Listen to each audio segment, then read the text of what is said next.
నమస్కారం ప్రజలారా, మా యూట్యూబ్ ఛానల్. నా పేరు రాజు. మోదా తుఫాన్ రెండు తెలుగు రాష్ట్రాల్లో తీవ్ర నిరాశ కలిగించిందండి. ఎందుకంటే చాలా రైతుల్లో అందరిలో కూడా చాలా నష్టపోయారు. ఆ ఏపీలో అయితే తీవ్ర నష్టం జరిగింది. ఎందుకంటే గ్రామాల్లోకి కరెంటు లేక విద్యుత్ స్తంభాలు కూలిపోయి చెట్లు కూలిపోయి చాలా అవస్థలు పడినారు. ఏపీలో తీవ్ర నష్టం వాటిల్లిందండి.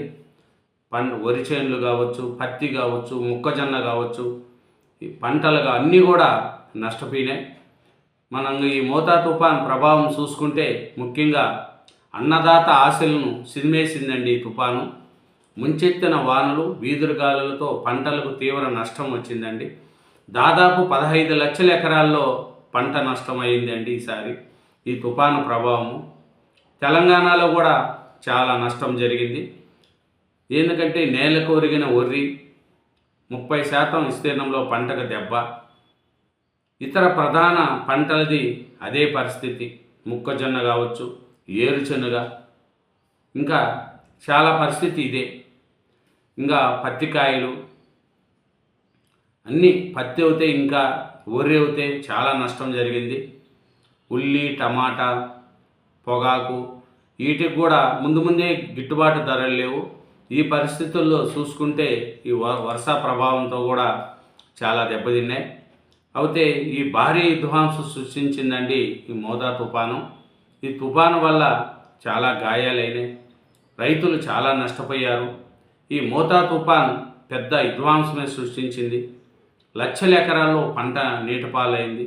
రైతన్నకు కన్నీరే మిగిలింది. ప్రకాశం, బాపట్ల, పల్నాడు, ఉమ్మడి కృష్ణాతో పాటు రాయలసీమలోనూ భారీ స్థాయిలో పంట నష్టం జరిగింది. ఇంకా చూసుకుంటే మన తెలంగాణలో చూసుకుంటే కూడా చాలా పంట నష్టం జరిగిందండి. ఇది ఏకదాటి వాన అండి. తెలంగాణలో కూడా దిశ మార్చుకొని రాష్ట్రంపై ఇరుసుకుపడిన మోదా తుఫాను ఉమ్మడి వరంగల్, నల్గొండ, మహబూబ్ నగర్లో కూడా కుంభవర్షి కురిసిందండి. హనుమకొండలో అయితే భీమదేవరపల్లిలో రికార్డు స్థాయిలో 41.2 సెంటీమీటర్లు అంట. జంట నగరాలను, హైదరాబాద్ జంట నగరాల్లో ముంచెత్తింది వర్షం. మంగళవారం నుంచి బుధవారం సాయంత్రం వరకు ఏకదాటిగా పడుతుంది హైదరాబాద్లో. అనేక జిల్లాల్లో కూలిన ఇళ్ళు, చెట్లు చాలా అయిందండి. ఇంకా చూసుకుంటే తెలంగాణలో చూసుకుంటే చాలా నష్టాలు కూడా జరిగినాయి. ఎందుకంటే ఈ తుఫాను ప్రభావంతో తెలంగాణపై కూడా ఇరుసుకుపడింది. ఏకదాటి భారీ వర్షాలతో ఉత్తర, దక్షిణ తెలంగాణ జిల్లాలను అతాకుతలం చేసిందండి. చాలా జిల్లాల్లో మంగళవారం రాత్రి నుంచి బుధవారం సాయంత్రం వరకు వదలకుండా వర్షం కురుస్తూనే ఉందండి. వాగులు, వంకలు, చెట్లు కూలిపోవడం చాలా ముందిచ్చేసిందండి. దీని మీద మన సీఎం రేవంత్ రెడ్డి గారు కూడా చాలా కేర్ఫుల్గా తీసుకున్నారు. అప్రమత్తంగా ఉండండి, ధాన్యం, పత్తి కొనుగోలు కేంద్రాల్లో తగిన ఏర్పాట్లు చేయండి, ప్రయాణికులు ఇబ్బంది కలిగనీయవద్దు అనేది కూడా మన రేవంత్ రెడ్డి గారు గట్టిగానే అధికారులకు ఆదేశాలు ఇచ్చారు. అట్లే బ్రిడ్జీల మీద కానీ, లోతట్టు ప్రాంతాల్లో కుంట్లు, వంకల్లో కానీ నిషేధాలు కూడా చేయండి అనేది కూడా సీఎం రేవంత్ రెడ్డి గారు చెప్పారండి. ఇంకా చూసుకుంటే ఇది దెబ్బతిన్న పంటలపై కూడా రేవంత్ రెడ్డి గారు తగిన చర్యలు తీసుకోండి అనేది కూడా చెప్తున్నారు. ఇంకా ఏపీ పరిస్థితికి వస్తే పంటలు చాలా నష్టమైనాయి. ఎందుకంటే 1.23 లక్షల హెక్టార్లో పంట నష్టం అండి. ఎన్ను దశలోనే ఒరిగిపోయిన వరి, చేతికి అందకపోయిన పత్తి, కళ్ళల్లోనే మొక్కజొన్నకు మొలకలు, చెట్లు, ఇల్లు కూలి 7 మృతి చనిపోయారండి. ఆంధ్రాలో చూసుకుంటే అత్యధికంగా శ్రీశైలంలో 27 సెంటీమీటర్ల వర్షం కురిసిందంట. ఒంగోలు నగరాన్ని చుట్టుముట్టిన నీరు, రహదారులకే 1424 కోట్లు నష్టం ఈ తుఫాన్ అనేది చాలా చేసిందండి. దీని మీద సర్కారు కూడా చాలా సహాయం చేసింది. చంద్రబాబు నాయుడు గారు కానీ, పవన్ కళ్యాణ్ గారు కానీ, లోకేష్ గారు కానీ అధికారులతో పర్యవేక్షిస్తూ చంద్రబాబు నాయుడు గారు అప్రమత్తమయ్యారు. ఏరియల్ సర్వే చేశాడు, ఎక్కడెక్కడ నష్టమైంది అనేది కూడా చూశారు. కోనసీమ జిల్లాలో తుఫాను ప్రభావిత ప్రాంతంలో సీఎం చంద్రబాబు నాయుడు గారు ఏరియల్ సర్వే చేశారండి. ఎందుకంటే సర్కారు కూడా చాలా చాలా సహాయం చేసింది. ఎందుకంటే చంద్రబాబు నాయుడు గారు సీఎం అంటే మనకు అందరికీ తెలిసే ఉంటుంది కదా. ఆయన ఎప్పుడు ఇట్లాంటి విపత్తులో ముందు ఉంటాడు. ఒకప్పుడు వైజాగ్లో తుఫాను వస్తే అక్కడ అంత సక్రమంగా సెట్ చేసినంత వరకు బస్సులోనే ప్రయాణం చేసిన చాలా గట్టి మనిషి చంద్రబాబు నాయుడు గారు. అట్లాంటి చంద్రబాబు గారు సర్కారు వదలలేదు. పునరావాస కేంద్రాలు అయితే 209 పునరావాస కేంద్రాల్లో 1.16 లక్షల మంది ఉన్నారండి. తిరిగి వెళ్ళేటప్పుడు కుటుంబానికి 3,000 రూపాయలు, ఇంకా బియ్యము, చక్కెర అన్నీ కూడా ఇమ్మీడియట్లీ సహాయాలు చేశారు. ఎందుకంటే చాలా వేగంగా చేశారు. ఈ ఇమ్మీడియట్లీ కరెంట్ ఇవ్వడం, చెట్లు పడిపోయిన చెట్లను పైకి తీయడం కూడా సిబ్బందితో అట్లా చేపించారు. ఏమనంటే సత్వరమే పరిహారం కూడా అందిస్తూ వచ్చారు చంద్రబాబు నాయుడు గారు. ఎందుకంటే వీలైనంత త్వరగా పంట నష్టం అంచనా వేయాలనేది కూడా సీఎం చంద్రబాబు గారు చూస్తున్నారండి. ప్రభావిత జిల్లాల్లో ఏరియల్ సర్వే చేసి కోనసీమలో బాధ్యతలు కూడా ఆయన పరామర్శించాడు.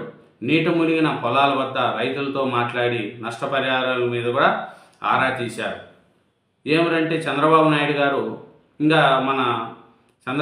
గారు ఇట్లాంటి విపత్తు కార్యక్రమంలో ముందుంటారు. ఎందుకంటే అనుభవం ఉన్న నాయకుడు కాబట్టి అధికారులను ఎలా వాడుకోవాలి, అధికారులకు ఎలా పని చెప్పాలి అనేది కూడా చంద్రబాబు నాయుడు గారికి ఇది చాలా ముందు చూపు ఉన్న మనిషి.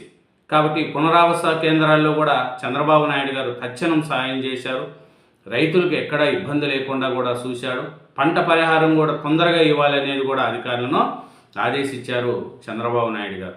ఇంకా పవన్ కళ్యాణ్ గారు చూసుకుంటే గ్రామాల్లో పారిశుద్ధ్యానికి ప్రాధాన్యత ఇవ్వాలనేది కూడా డిప్యూటీ సీఎం పవన్ కళ్యాణ్ గారు అధికారులను ఆదేశించారు.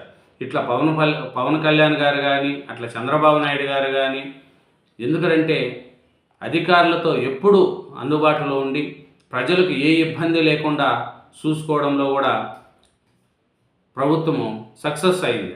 ఏపీలో చంద్రబాబు నాయుడు గారు ఈ విపత్తును ధైర్యంగా ఎదుర్కొన్నారు. ఈ ప్రకృతి సృష్టించిన ఈ ఇబ్బందిని చంద్రబాబు నాయుడు గారు కానీ పవన్ కళ్యాణ్ గారు కానీ దగ్గరుండి అన్ని విధాల అధికారులతో అప్రమత్తమై నష్టం జరగకుండా చేశారు. కానీ రైతులకు చాలా నష్టపోయారు. పంటలు పోయినాయి, పొలాలు పోయినాయి, చాలా ఇబ్బంది అయిపోయారు. ఈ మోతా తుఫాను అయితే ముంచేసిందండి. ఎందుకంటే ఈ అనుభవం, ప్రణాళిక, సాంకేతికతో నష్ట నివారణ, పంట నష్టాలపై సమగ్ర సర్వే చేసి కేంద్రానికి పంపిస్తాము. వరద ప్రభావిత ప్రాంతాల్లో పరిశీలనలో సీఎం చంద్రబాబు నాయుడు గారు. ఇంకా చూస్తే రైతు గుండెల్లో తుఫాన్ అండి. ఇంకా చూసాం కదా, వరికి అధిక నష్టం, పత్తి అన్నీ ఒకటి లేదు, అరటి, బొప్పాయి, మిరప, పసుపు, సజ్జ అన్ని పంటలు కూడా నష్టమైనాయి. కానీ ప్రభుత్వం కూడా గట్టిగానే అధికారులతో గట్టిగానే వాళ్ళకు కావాల్సిన సౌకర్యాలు చేసింది. అయినా రైతుల్లో చాలా నష్టాలండి. ఎందుకంటే చూడండి, పంటలు వంగిపోయినాయి, ఒల్లిపోయినాయి. రైతులకు ఏది వచ్చినా పాపం రైతులకు నష్టమే. ఎంత అధికారులు పరిశీలించినా, ఎంత చేసినా రైతులు మటుకు చాలా నష్టపోయారండి. ఎందుకంటే ఒంగోలు కావచ్చు, నెల్లూరు జిల్లాలో కావచ్చు, ఇండ్లకి కూడా నీళ్ళు వచ్చేసినాయి. రాయలసీమ జిల్లాల్లో కూడా చాలా వర్షం పడింది. కృష్ణా, గుంటూరు జిల్లాల్లో అయితే విపరీతమైన వర్షం. ఎందుకంటే ఒంగోలులో అయితే మొత్తము ఆ కూడలు మొత్తం నిండి మునిగిపోయింది. ఇంకా చెట్లు కూలిపోవడం కూడా జరిగింది. దీన్ని కూటమి ప్రభుత్వం పెద్దలు కూడా గట్టిగానే సమర్థవంతంగా ఎదుర్కొని వాళ్ళకి కావాల్సిన తత్పర సహాయం కూడా చేశారు. థ్యాంక్ యూ వెరీ మచ్ అండి. ఛానల్ను సబ్స్క్రైబ్ చేయండి, నా వీడియోను లైక్ చేయండి. Thank you.